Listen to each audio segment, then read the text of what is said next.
Certo? Pessoal, pelo título, já sabem que vamos pregar o evangelho a uma bruxa. Essa bruxa, em particular, tinha mágoas da igreja, um histórico religioso cristão. Tivemos uma conversa incrível com nossa nova amiga bruxa. Mas antes do vídeo, pessoal, nova mercadoria, caçador de demônios profissional. Estamos aqui, a batalha não é contra carne e sangue. Estamos aqui expulsando demônios com o Espírito de Deus. Se quiser esta peça, jesusonthestreet.com. Compre o seu hoje. Amo vocês, curtam o vídeo. Você pode dar um pouco de contexto sobre onde... Então você é uma bruxa ativa, alta sacerdotisa? Ok. O que significa ser uma alta sacerdotisa? Então, para ser uma alta sacerdotisa, você carrega uma responsabilidade e é bem parecido com um padre numa igreja católica. Você passa por experiências, aprende, se apresenta e cresce. E a cada passo que você dá para se tornar um sumo sacerdote ou uma alta sacerdotisa, você está, com sorte, mudando e evoluindo como pessoa, tornando-se uma versão melhor de si mesmo. Que responsabilidades tem uma alta sacerdotisa e... Só de conseguir perceber que, sabe, suas palavras têm peso, a forma como você se mostra importa e ser capaz de ajudar as pessoas e conseguir usar isso de uma maneira que você possa compreender os outros melhor, porque é através disso que você deve se entender melhor a si mesmo. Então você era cristão. Certo. Então me conte um pouco. Você era cristão e deixou o cristianismo? Sim, eu era inicialmente católica. Então, meu pai e minha mãe se divorciaram quando eu tinha 6 anos. E ele se mudou para a Geórgia. E ele se tornou Batista do Sul. Certo. Então, dos 6 aos 13 anos, eu visitava durante os verões e frequentava uma igreja, tipo, Primeira Batista. E então, aos 13, eu me mudei pra lá e comecei a me envolver mais com a igreja. Eu tinha que ir à igreja às quartas, às vezes às quintas, domingos de manhã, domingos à noite, algumas viagens missionárias. E então você deixou o cristianismo. E por que exatamente você deixou o cristianismo? Eu deixei o cristianismo por algumas razões diferentes. Eu sou alguém que sempre gosta de questionar, eu gosto de saber. Então, quando você se aproxima e está perguntando ao seu pastor certas questões e a resposta deles é apenas, eu não sei, ou tipo, eles simplesmente desconversam, então é meio desanimador e faz você se sentir um pouco perdido. Então, só o fato de que você fazia perguntas difíceis, talvez, e eles não souberam responder, e isso te deixou uma má impressão? Muitas coisas me desagradaram. Essa foi só uma. Bem, pode me dar mais exemplos para ter uma ideia? Claro. Então a outra coisa era ser obrigado a partir. Não consegui escolher isso como meu caminho, fui forçado a ir e era quase como ser... era uma expectativa, por ser criança, de fazer o que meus pais mandavam, mas você deve escolher Jesus por si mesmo, mas você precisa ir à igreja umas 4 vezes por semana. Como você não é doutrinado? Claro. Entendo o que você diz. Então, como você foi introduzido à bruxaria? Eu, na verdade, antes de me mudar pra Geórgia, estava começando a me envolver com bruxaria. Tipo, eu tinha comprado um livro de bruxaria, e aí minha mãe, má católica como ela é, jogou fora. E eu tinha um pentagrama que escondia debaixo da minha cama. O que é um pentagrama? Então, tipo, estou com meio que sim.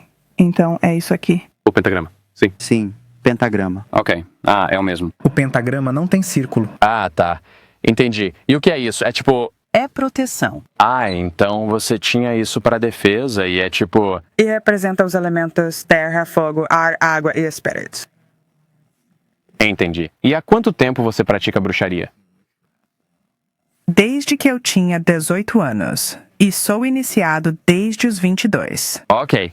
Então, há uma década você se dedica intensamente à bruxaria. E o que te dá esperança? Por que a bruxaria? Dentre tudo, por que isso? Há muitos caminhos, religiões, espiritualidades, mas você escolheu a bruxaria. Por que a bruxaria?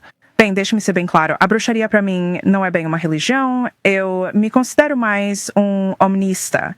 Então, eu acredito que há um pouco de verdade em absolutamente tudo. Nenhum de nós sabe com toda certeza o que é tudo, não é mesmo? Nós não sabemos. Nós realmente não sabemos. Então, é o seguinte, não importa o caminho que você siga, seja você budista, ou cristão, ou bruxa, ou hindu, ou o que for. O ponto é conseguir se conectar ao divino, não é? Conseguir se conectar à fonte e... E qual é a sua fonte? Então, a fonte, pra mim, seria apenas... É só divindade, como a única. Então, você está familiarizado com a árvore da vida? Eu vi uma foto, mas não sei nada disso. Então, basicamente, tudo se inicia na fonte. Então, eu acredito em Keter. E depois, desce para o deus e a deusa, que é... E Shokma foi atropelado por um carro quando tinha 7 anos. Então, sou ruim com nomes de coisas, lembrar nomes de coisas. Mas, basicamente, se você olhar para essa fonte, Elohim. Você já ouviu isso antes? Elohim. Elohim? Sim. O nome? Ouvi falar de Elohim, não Elohim. Certo. Pronuncio mal. Tudo bem. Sim. Então, na verdade, isso é Deus traduzido, mas não está realmente bem traduzido. Então, é não binários. É interessante. O que isso quer dizer? Tipo, Isso significa que não é um deus ou uma deusa, mas a Bíblia o pegou e o traduziu como Deus, na sua forma masculina. Então, basicamente, o que você está dizendo é que na bruxaria você acredita em um deus e uma deusa ou apenas no divino? Porque eu ouço muitas coisas diferentes. Tive uma oportunidade incrível de conversar com algumas bruxas essa semana. Bem, tem sido ótimo. E eu ouço eu ouço um monte tudo. Tudo parece igual, mas continuo ouvindo um pouco disso e daquilo. Muitos deuses diferentes, mas continuo ouvindo todo mundo dizer, a gente acredita um pouco em tudo. Tipo aquele, o adesivo de carro, coexistir. Sabe do que estou falando? Onde é tipo, nós todos... Cada religião tem uma visão diferente da montanha, todas sobem o mesmo caminho. Então... Pois cada um tem sua peça. E você... O que acha que acontece quando morremos? Eu acredito que reencarnamos, mas vou te dizer, sou flexível nas minhas crenças. Tento não ter um teto para as minhas convicções, porque como você aprende e cresce, se coloca um limite em tudo. Você não consegue realmente progredir. E, obviamente, eu sou cristão e estás aberto à possibilidade de que o cristianismo seja a verdade absoluta? Claro que não. Por quê? Porque não há verdade absoluta. Há verdade em tudo. Certo, então. Eu me tornei cristão há 40 anos. E resumindo, Jesus me encontrou sobrenaturalmente quando eu tinha 17 anos, quando eu planejava tirar minha vida. E eu nunca tinha usado drogas ou álcool antes, então eu sabia que não estava tendo uma viagem louca. Eu sabia que Jesus estava me encontrando. E eu pedi a ele para tirar minha depressão e ansiedade, e desde aquele dia eu não tive depressão ou ansiedade. Então isso foi como o meu primeiro passo para realmente seguir Jesus. Então eu sigo Jesus há uns 4 anos. E então, este é o meu processo de pensamento, eu acho. Certo. Se Deus é real, e Deus ama a sua criação e deseja um relacionamento com a sua criação, eu não acho que Deus faria ginástica mental para nos dar uma ideia difícil e complicada para entender aspectos dele. É por isso que acredito que pode haver uma verdade absoluta da qual podemos ter certeza, pois se o Deus da Bíblia em quem creio que ele é a verdade e creio que a Bíblia nos ensina que ele deseja um relacionamento conosco, então eu diria, ok, Deus vai se revelar de uma forma que seres humanos finitos possam entender, Deus a um grau onde possamos ter um relacionamento com ele. Certo. Então por que importa como chama? É ótimo. Então, você falou em coexistir. Tudo leva ao enigma. Minha questão é, cada religião tem uma visão de Jesus. É inevitável dizer que Jesus não foi real. Jesus foi real. Jesus. Como os egípcios. Sim, os egípcios fizeram loucuras. Tem muito no Antigo Testamento, né? Quando olho para o Antigo Testamento, vemos Israel, o povo escolhido de Deus na Bíblia, onde quando lhes foi dada a terra prometida, Deus estava avisando os israelitas, tipo, ei, certifiquem-se de proteger a pureza da sua religião, porque há nações ao redor de vocês que adoram vários ídolos. Então ele diz, certifiquem-se disso. É por isso que no Antigo Testamento, no livro de Josué, ele pede que expulsem todos os povos da terra prometida, porque havia os cananeus e todos esses outros que adoravam Baal, Moloque e outras coisas, ou Baal. Então, adoravam Baal, Moloque e tudo mais. E ele diz, expulsem-nos para não manterem isso. Não expulsaram a todos e isso se infiltrou na mistura.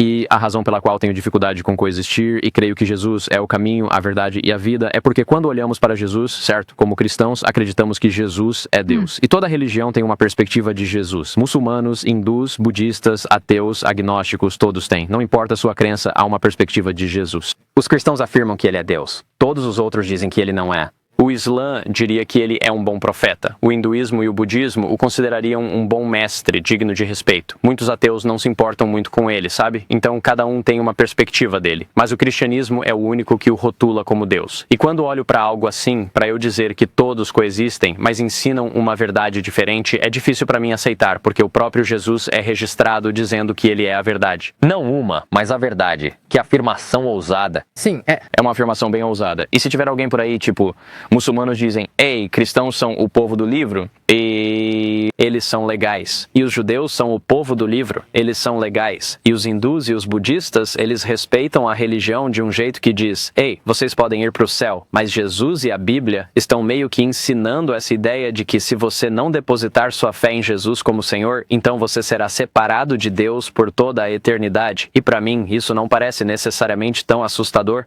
Parece meio bonito porque sinto que Jesus nos chama para depositar nossa fé nele, certo? E a razão pela qual eu pessoalmente tenho essa tensão com bruxaria é porque todas as minhas novas amigas bruxas que tenho, elas acessam essas fontes. E é o que vou dizer, do que eu digo, todo mundo que conheci que é bruxa são como algumas das pessoas mais legais. São muito gentis. Ninguém que conheci que seja bruxo está tentando fazer mal a ninguém. Tem intenções puras. Mas até a Bíblia me diz que as pessoas boas vão todas para o céu, pessoas fiéis vão para o céu. E então quando olho para todas as incríveis amigas bruxas que conheci, e até você hoje que são humanos absolutamente incríveis, que estão dizendo, sabe, estamos fazendo tudo de bom, sabe, estamos nos conectando com a luz, só energia positiva e coisas assim. Ouvi isso de algumas pessoas e coisas assim. Por que eu iria procurar uma fonte falsa quando eu poderia ir à própria fonte que é Deus? Tipo, algo que me faz pensar é que a bruxaria não se importa de fato com a pessoa. Posso perguntar? pergunte-me. Muito bem.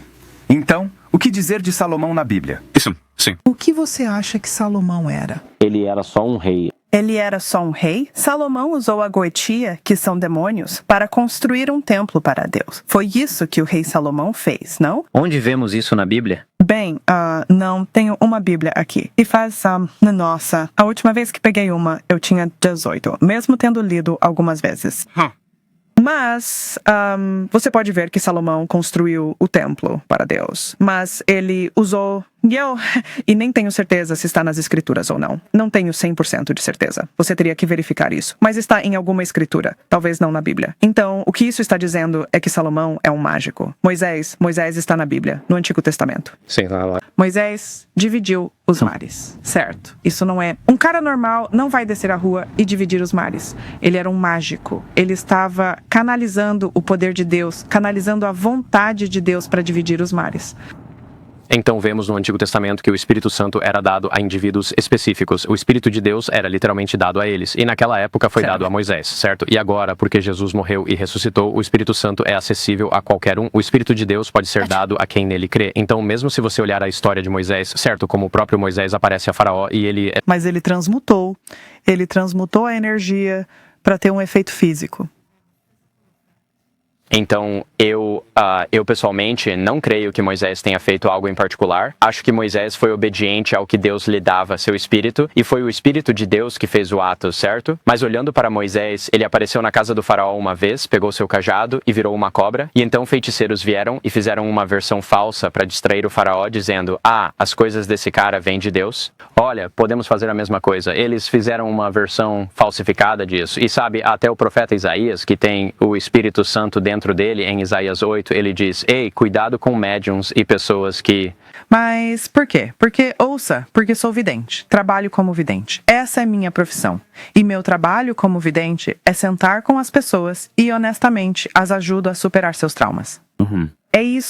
É o que surge em leituras psíquicas. As pessoas acham que é tudo bobagem mística. É sobre poder curar. É para isso que serve. Então, por que Deus me daria a capacidade de ver o futuro e o passado das pessoas? E eu sou uma psíquica muito boa. Por que Ele me daria essa habilidade se eu não deveria usá-la e ser condenada por ser uma médium? Certo.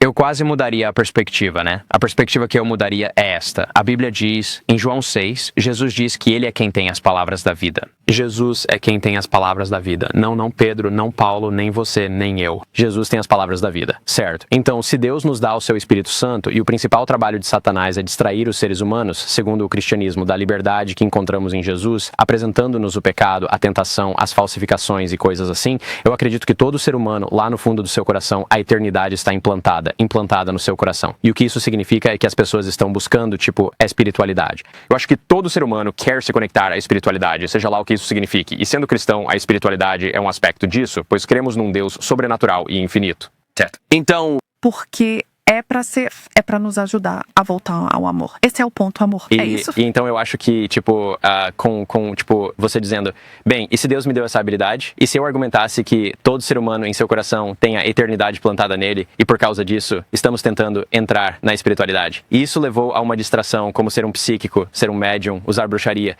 Porque como cristão, eu te respeito e valorizo como ser humano, não pelo que fazes, mas por seres imagem de Deus.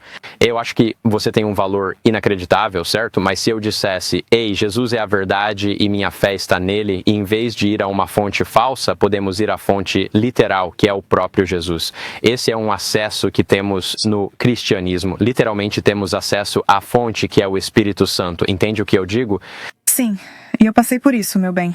Eu passei por isso. Eu cresci nisso.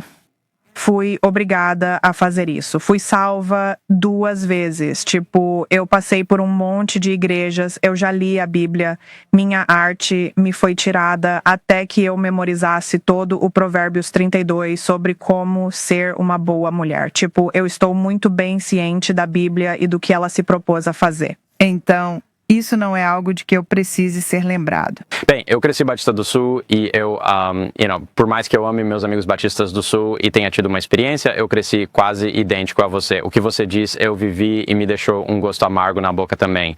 E vou ser bem honesto, não é nem assim que eu vivo a minha vida.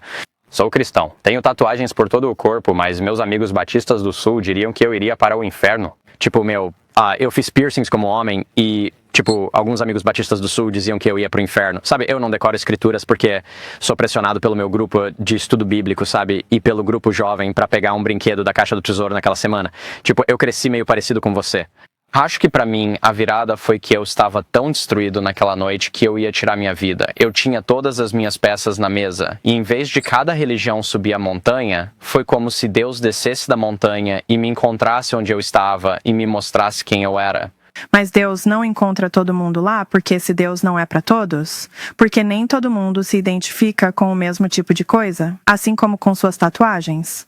Você não quer ir a todo tatuador que existe? Você tem um tatuador específico que faz arte de um jeito que toca sua alma? E o mesmo acontece com as bruxas? Isso acontece com outras pessoas que vivenciam a espiritualidade. E sim, existem caminhos. Todos os caminhos levam a Roma, não importa qual você pegue, mas essa não me ressoa, porque por algumas razões diferentes. Cresci. Eu tenho TDAH. Eu também tentei tirar a minha vida. Oh, perdão. E sabe de uma coisa? Eu implorei tanto a Deus. Eu implorei a Ele para que a minha mãe parasse de beber e de ser uma alcoólatra. Eu implorei a ele para me ajudar, a aliviar a depressão, a aliviar a dor. E nunca foi embora. Só foi piorando cada vez mais. E eu também sou da comunidade LGBTQ. Eu sou bissexual. Eu gosto de homens e mulheres. E não sinto que o amor seja um pecado. Não acho que seja ruim dar seu amor a outro ser humano. Esse é o sentido da existência. É poder ter essa pureza no amor, porque o amor é puro. Então, com tudo isso que foi dito, o que me ajudou de verdade foi conseguir acessar. Eu sou uma alta sacerdotisa de Hecate. E eu me conecto com esse arquétipo. Eu vivo na escuridão. Meu trabalho é ver a escuridão das pessoas e a trago à luz para que possam superá-la. Então, assim como Salomão pegou, acredito ou não, tudo bem, mas Salomão pegou a Goethe os demônios, que a propósito é daemon, que significa espíritos, não demônios de verdade. Sim. pegou isso e o transmutou em construir um templo para Deus, assim nosso eu inferior ajuda nosso eu superior. Então conseguimos pegar nosso trauma, nossa dor e trazê-los à luz para não os projetarmos para fora e machucarmos mais ninguém. Sim, acho que você sabe tão bem quanto eu. Você pode conhecer muita gente e ajudá-las com o trauma, mas hipoteticamente não pode. Você só pode revelá-lo, segundo você, mas elas não podem fazer nada a menos que sejam honestas, certo? Ah, claro. Eles têm que ser honestos, certo? Então, eu acho que é isso que eu tenho... Estou aqui só para dar as ferramentas. Não consigo consertar pessoas. Eu só digo, olha, é isto, é o que você precisa. Vá à terapia, faça isso. Pronto. Se fazem ou não, a escolha é deles. É a jornada deles. Bem, quando você disse que a dor nunca passou para você, eu não pude deixar de me identificar tanto porque me tornei cristão naquela noite e pensei que minha vida seria só alegria ao me entregar. Tipo, foi quase mágica. Tudo se encaixou e seria lírios e... Com o Eckhart? Margaridas. Estava a juntar-me ao templo. Para mim, tive a experiência completamente oposta. O primeiro ano como cristão pode ter sido o ano mais difícil da minha vida. Eu não disse que não era difícil, mas eu tive... é passar por isso e uma parte de você morre. Você morre. Toda vez, tipo, você morre quando entra naquilo. E então você renasce. E é assim que é. Então sim, não é fácil. É como passar pelo canal de parto. Vai ser uma merda. Mas ainda assim, você tem a mesma coisa, como descreve aquele uau, isto tocou-me. Isso foi Eckhart pra mim.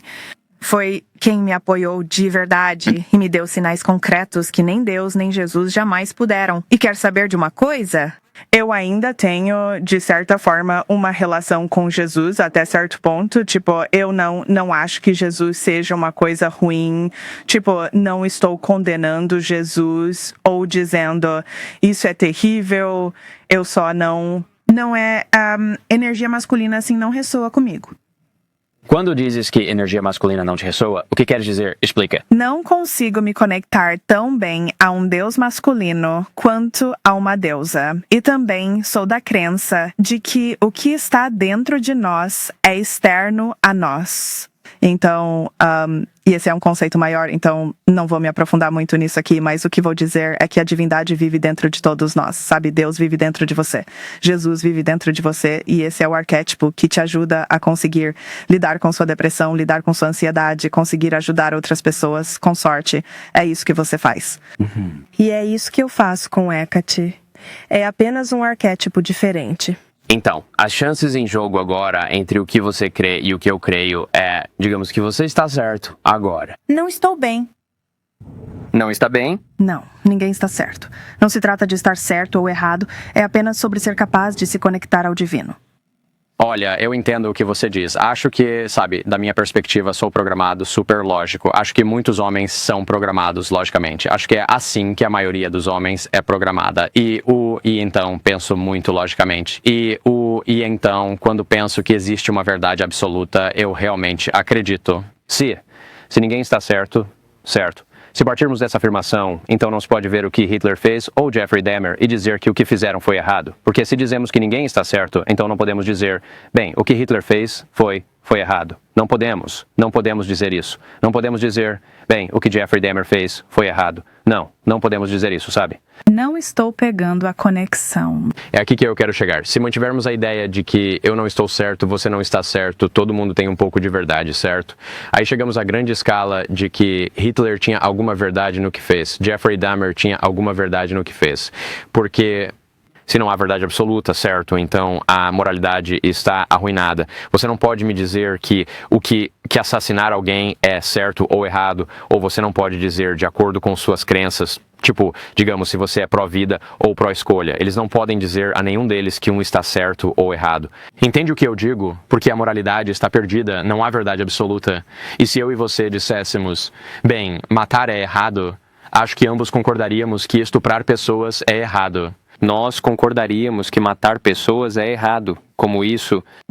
Então, nós dois diríamos, bem, acreditamos numa verdade absoluta. A pergunta seria, de onde vem essa moralidade? Percebe o que digo? Sim, mais ou menos. Acho que é um exemplo extremo, pra ser sincero contigo. É um pouco demais e um pouco a gatilho, mas tudo bem. Eu só estava tentando. Ainda mais de alguém que teve... Desculpe. Trauma, sim. Sinto muito. Mas tudo bem. Então, o que eu diria é que é mais sobre... sim, se há uma verdade absoluta, digamos que é o divino. Digamos que a divindade é a verdade absoluta. Não importa como você a chame, ainda é divindade. E sim, assassinar alguém ou o que for, isso não é bom. Não vamos fazer isso. Mas também, é realmente tão preto e branco? Apoia a pena de morte? Ainda não sei o que sinto sobre a pena de morte, para ser honesto. E está perfeitamente bem porque é moralmente ambíguo.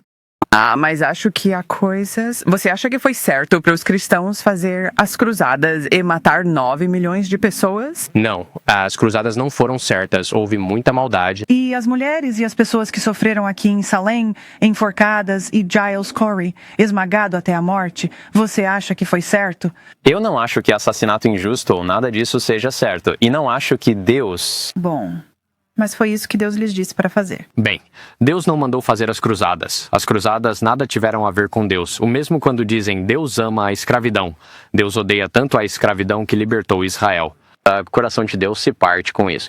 E ouço muito disso na sua história, que lembra a minha, tipo, me forçaram à igreja, fizeram isso e aquilo, é o que foi igual pra mim por muito tempo. É como se eu andasse por Salem perguntando, me falem do Danny, me falem do Kenny, e as pessoas teriam coisas boas e ruins a dizer sobre ele. E imagine se eu te julgasse só pelo que os outros me disseram. E agora estamos aqui, no banco do parque, convivendo. E, claro, podemos discordar, mas acho que você é legal, e acho que você é de valor, e acho que você é demais. Sim. Mas eu não conseguiria isso a menos que passássemos tempo juntos. Então, eu sei que você disse que não pegava numa Bíblia desde os 18 anos e, sabe, não vai à igreja há um tempo. Mas acho que meu desafio respeitoso seria, se você acha que pode haver uma possibilidade, a menor possibilidade, estou falando de uma chance de 0,01% de que esse tal Jesus possa realmente ser a verdade absoluta. Eu não. Mas se desse... Não há nada que diga que ele é a verdade absoluta. Sinto que quando você... isso vem daquele lugar onde outras pessoas o definiram para você, e não eu. Porque eu diria, e espero que não, espero não estar me adiantando aqui, mas sinto que podemos sair desta conversa e você pode pensar, consegui ter uma conversa bem decente sobre cristianismo, sabe? E não estava sendo forçado em mim. Ele estava apenas apresentando a ideia e não foi nada mal, sabe? Sabe o que eu acredito que vou tirar disso? É uma das maiores coisas que eu tenho feito terapia entrando e saindo há muito tempo, porque uma das minhas especialidades é o trabalho da sombra e conseguir mergulhar em si mesmo e aprender a superar e curar toda essa porcaria.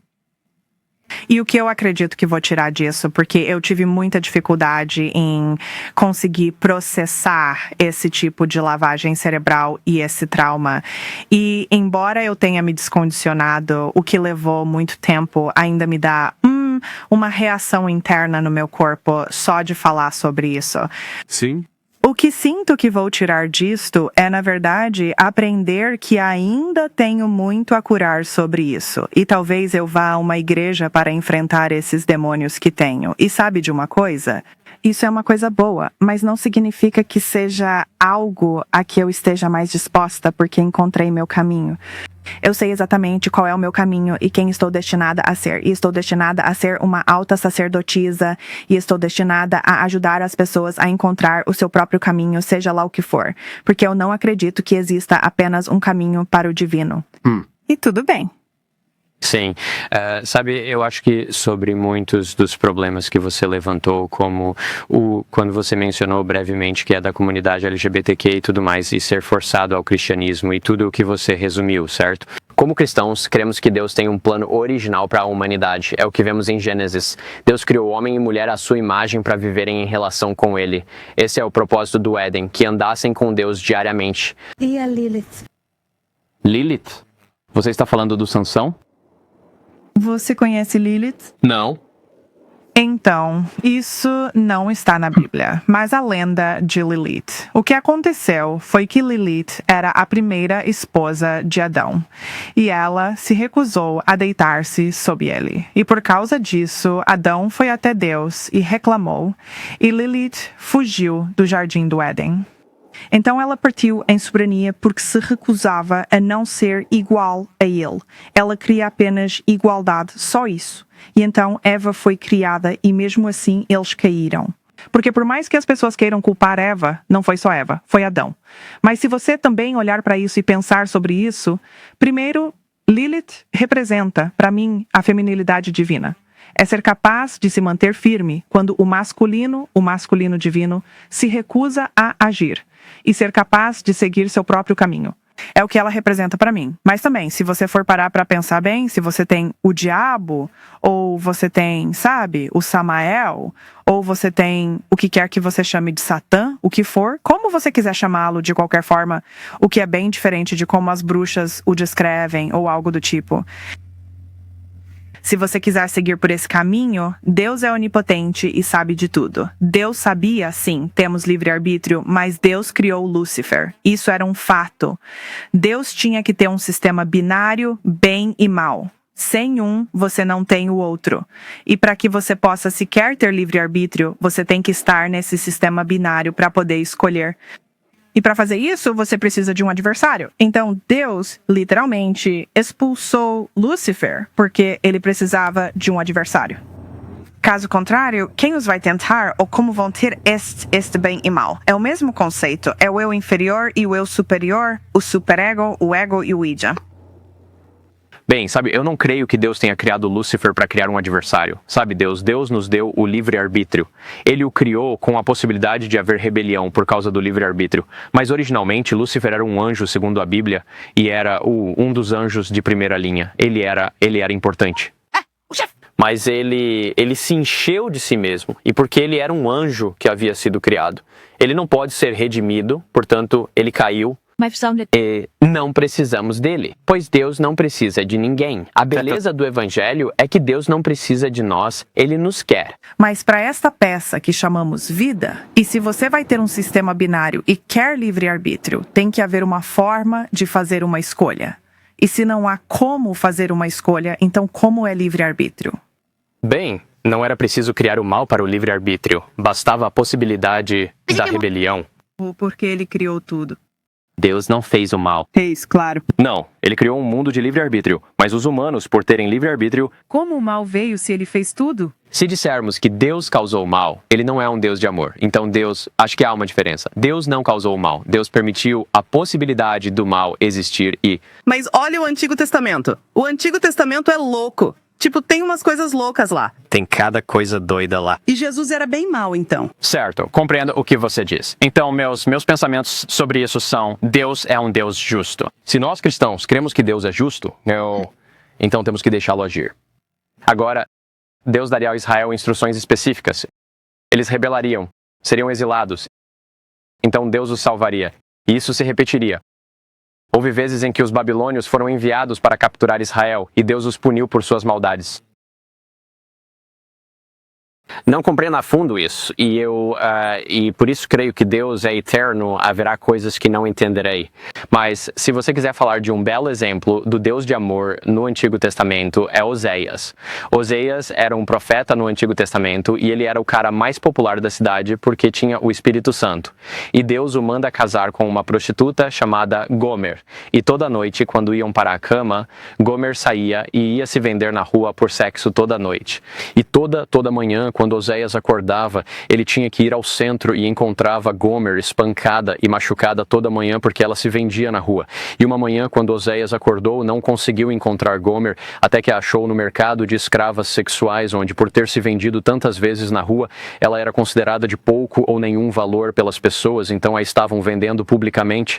E ele olha para Gomer e recompra a esposa. Agora, alguém que justificadamente poderia se divorciar dela diz: você é infiel a mim, você não se importa comigo. Ele compra Gomer de volta, e esta é uma bela imagem do amor que Deus tem por nós. É porque todos os dias, como seres humanos, somos maus e pecadores e esbofeteamos Deus ao nos rebelarmos. Mas Deus nos ama o suficiente para nos comprar de volta e pagar o preço que eu e você merecemos pagar com a nossa vida.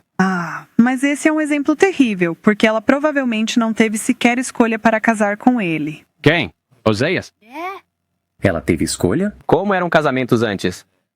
Os casamentos para as mulheres eram diversos no passado. Bem, eu diria que nesta circunstância que é muito comum ver é o casamentos judeus. As mulheres nem tinham direitos aqui até o quê? Os anos 50? Anos 50, sério? Tipo, por volta da Segunda Guerra Mundial ou algo assim. Sim, mas mesmo... Éramos propriedade, literalmente propriedade. Bem, não naquela época. Quer dizer, veja, se você olhar para casamentos judeus, a forma como um casamento funcionava era quase como um namoro, onde você se preparava para o matrimônio, e se quiséssemos casar naquela época, eu diria, ei, quer casar? Você diria, sim, quero casar. Quer casar? E nós diríamos, sim, queremos casar. Isso é chamado de noivado, certo? Então estamos concordando verbalmente. Ocorria. E então... Em certas culturas poderia, mas quer dizer, você pode olhar para a história. Você sabe que as mulheres não têm um bom histórico quando se trata de liberdade na história. Claro, mas se falamos no contexto bíblico aqui, acho que temos de ser consistentes que a tradição judaica era assim, né? E eles são judeus. Mas como se tem essa representação? A questão é esta. Na Bíblia, as mulheres são tão condenadas. Quando? Como assim? O que quer dizer com condenadas? Tipo, a culpa é toda da Eva por ter comido aquela maçã. É por causa disso que o pecado existe. Sabe, a mulher do Sansão é esposa dele. Qual era o nome dela, afinal? Você é a Dalila? Dalila. Sim, Dalila. Ela cortou o cabelo de Sansão. Bem, veja bem, esses são apenas alguns poucos exemplos, mas a verdade é que não é, de forma alguma, um lugar muito acolhedor que eu sinto. Eu não vou falar por todas as mulheres, mas para mim, pessoalmente, eu não me sinto confortável seguindo um livro que foi escrito por um monte de homens velhos, que foi traduzido incorretamente até certo ponto. Quer dizer, você pode apenas olhar para Elohim para ver isso, apenas um exemplo disso. E então, me disseram que meus dons, porque as mulheres são mais naturalmente intuitivas, não estou dizendo que os homens não sejam. Acho que todo mundo é psíquico, pra ser honesto com você. Acho que é só nossa habilidade inata. É um músculo que você usa. Quanto mais você o usa, mais forte ele fica. Mas as mulheres são mais naturalmente intuitivas e somos demonizadas por isso. E a Ruth? E a Débora? Mesmo em João 4, Deviam ser essa boa mulher e não podiam errar. A realidade é esta. Calma, deixa eu terminar essa ideia. Em João capítulo 4, há uma mulher no poço, certo? E Jesus encontra essa mulher lá. Ela entrega a vida a Jesus, se submete e se torna crente. Ela é a primeira a enviar ser humano. Bem, todos devem se submeter. Eu e você a Jesus, nós dois a Deus, apenas a Deus. Sério? Não. Por quê? Porque não se trata de submissão, não se trata de dominação sobre coisa alguma. Trata-se de conectar-se ao amor. O amor não é uma propriedade. O amor não é eu preciso me submeter a isto. Quer dizer, isso é uma coisa completamente, isso é outra coisa. Ou render-se. Use a palavra, sabe? Mas, sabe, mesmo nesse sentido, é como se não fosse algo que se possa controlar. Bem, veja, submeter... Então, a definição de submissão seria voluntariamente colocar-se sob a liderança de alguém ou algo, certo? E como crente, eu confio voluntariamente em Deus que o seu caminho é melhor. E neste caso... Mas não é voluntário. Ou você faz isso, ou vai para as profundezas ardentes do inferno. E isso é baseado no medo. É como se você tivesse que se submeter. Ou então, eu te punirei para sempre. Bem, o fato... É terrível. Bem, a realidade é esta. É como um sistema de justiça. Assassinos merecem ir para a cadeia e pagar pelo que fazem. Sim, merecem. Criminosos merecem ir para a prisão. Absolutamente sim. A oferta que Jesus faz é de livre-arbítrio. Ele diz, Danny e Bryce, vocês têm a opção de confiar em mim, viver uma vida que me honre, confiar que o meu caminho é melhor, viver uma vida no design original, como eu projetei a humanidade, ou viver a vida como quiserem. Se escolherem viver a vida como querem, isso parte o coração de Deus. Mas Deus concede o desejo, pois respeita a nossa decisão. Se decidirmos dizer, Deus, não quero nada contigo, isso parte o coração dele. Mas o inferno não é só um sistema de justiça flamejante, é também uma escolha. As pessoas que escolhem viver como querem estão escolhendo aquele lugar. E a razão pela qual acredito que o inferno será tão horrível e aterrorizante não é porque está em chamas, é porque acredito que um dia todo ser humano ficará diante de Deus. E 2 Coríntios 5:10 nos diz que cada um de nós será julgado por tudo o que fez de bom e de mal nesta vida. E acredito que todo ser humano vai olhar para a coisa mais real que já viu na vida e vai perceber quão magnífico, belo e glorioso aquilo é. E vão perceber que erraram e vão perceber que terão de ser separados da coisa mais magnífica e gloriosa que já viram na vida. É sobre a confiança. Mas, veja, eu não acredito nisso, porque você não pode destruir o amor. E o amor sempre viverá dentro de mim. Quer eu me submeta a Jesus ou não, eu sempre terei amor. Mesmo que eu vá parar nas profundezas ardentes do inferno para ser punido, se essa for a verdade, então sabe de uma coisa? Isso ainda não vai me quebrar. Eu ainda terei amor no meu coração. E se um Deus quiser me punir por isso, eu não o quero. Para terminar, como você define o amor? O que é amor? Amor é poder estar ao lado das pessoas. Amor é segurar o cabelo de alguém quando está doente. Amor é pura devoção. Amor é ser capaz de ter respeito pelos outros, de conseguir dar espaço aos outros, mesmo quando não concorda com eles. Por exemplo, eu amo o meu pai, não é? Sim. E eu sempre amarei meu pai. Não falo com meu pai há 3 anos. Porque tudo o que eu pedi foi: ei, não quero conversar sobre religião. Só quero ter uma relação normal de pai e filha com você. É só o que eu quero. Sim. E eu implorei a ele por anos e anos para não tocar no assunto religião. E ele não fez. Estava afetando negativamente a minha saúde mental a ponto de eu ter que impor um limite. Ele não respeitou e então eu o cortei. E não significa que eu não o ame, mas que ainda é uma devoção a mim mesma naquele momento. Chato. Então, há amor de várias formas. Há o amor próprio, o amor pelos outros, o amor pelo divino. Seja qual for a sua forma, isso é amor, mas nunca sumirá, pois o amor não pode ser destruído. Entendi. Eu me considero crente, sabe? O amor é um... Não acho que amor seja sexo. Sexo é uma forma de amor sob a aliança do casamento. Por que falar de sexo? Não. Estou te explicando, meu amor.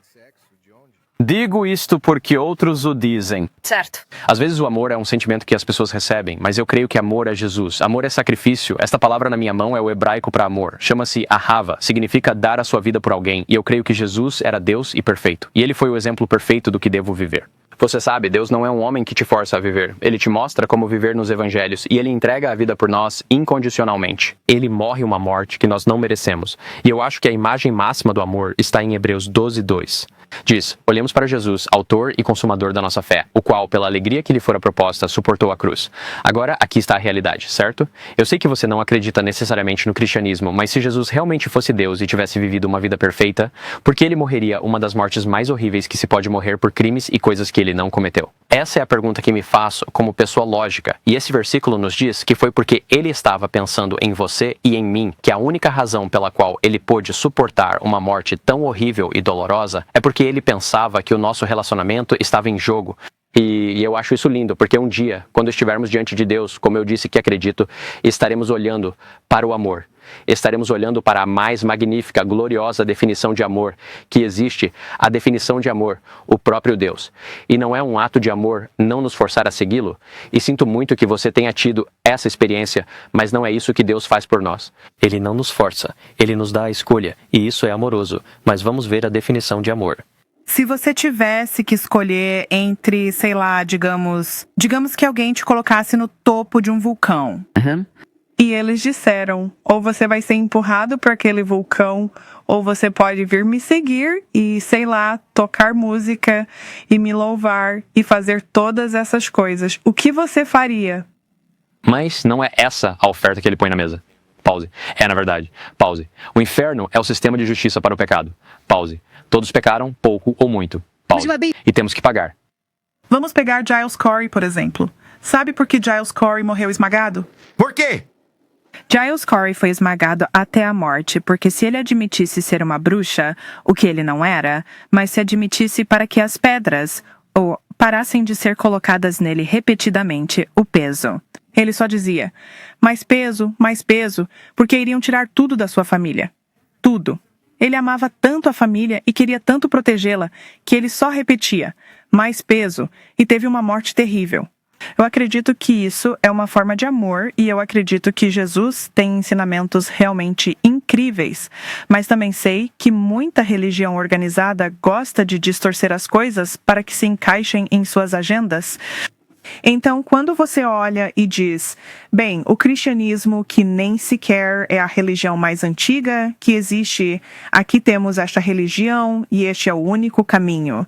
Mas e as pessoas que estão, tipo, sei lá, no Brasil e estão em tribos e não recebem a palavra de Deus?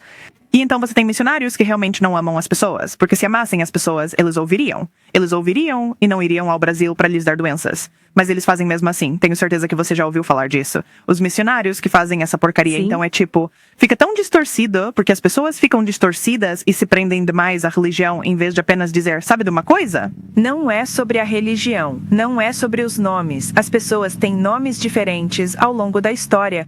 Se você olhar a história e as diferentes culturas, as histórias são muito semelhantes. Você vê Vênus, você vê Afrodite, você vê Ishtar, tipo, essas são as deusas do amor. É um arquétipo. E é o que é, pronto. Claro, e a Bíblia diz que há apenas um nome em Apocalipse. Eu sei, mas você sabe onde estou. Quem tem as chaves da morte e do Hades, e esse é Jesus. Então, aqui está a minha questão com você, Dani. E só para oferecer, não um acordo. Mas, obviamente, eu acredito que ele é o caminho, a verdade, a vida. É onde eu me posiciono. Você sabe onde eu me posiciono. Estivemos conversando o tempo todo. Sei, respeito. E eu te respeito também. Agora, se você me deixaria orar uma coisa por você?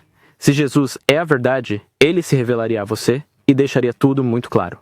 Claro. E se ele se revelasse a você, você saberia, pois estaria acessando o reino espiritual. Sei que é bom nisso, tá? Então, se ele é real, é tudo o que quero orar por você. Se Deus é real, Jesus é a verdade, ele se revelaria a você. Tudo bem? Posso pegar sua mão e orar por você? Certo. Jesus, obrigado pelo Dani. Obrigado pela nossa conversa respeitosa. Jesus, só peço, creio que és o caminho, a verdade e a vida, porque tu és. Por favor, revela-te ao Dani, que és o caminho, a verdade e a vida, em nome de Jesus. Amém. É isso, creio que ele vai se revelar a você. Sabia que oração é um feitiço também? Como assim? Bem, são só palavras, né? Palavras são feitiços, mas também é o mesmo que manifestação. É tudo igual e é potente. Eu digo às pessoas o tempo todo, tipo, olha, eu entendo. Bruxaria é real, manifestação é real, tudo isso é real e funciona. Mas a manifestação não se importa com o Bryce, porque o Bryce vai conseguir o que o Bryce quer se eu manifestar. Sabe o que eu estou dizendo? Não é bem assim, mas... Que demais se fosse Harry Potter. Você peça a Deus 1 milhão e ele não me dá, muitos cristãos modernos dão um tapa na cara de Deus que, cara, por que não me deste? E é uma doido estranhos. Você não me ama porque não atendeu minha oração. Mas agora é tipo, bem, se peço a Deus 1 milhão e não recebo, talvez Deus veja meu coração e saiba que não pode me confiar 1 milhão. Então ele não tenta esmagar minha alma, sabe? Já a manifestação, as pessoas vão manifestar à força o que querem, pela própria vontade, e trazer à existência, quer as machuque ou não. Não, isso não é verdade, porque na verdade não conseguimos. Se é muito mais fácil fazer feitiços para outra pessoa do que para nós mesmos, especialmente quando se trata de dinheiro. E a razão é porque se não acreditamos que merecemos, então não se concretizará. Bacana.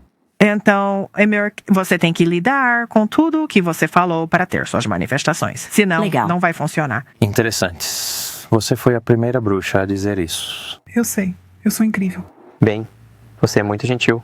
Agradeço a conversa.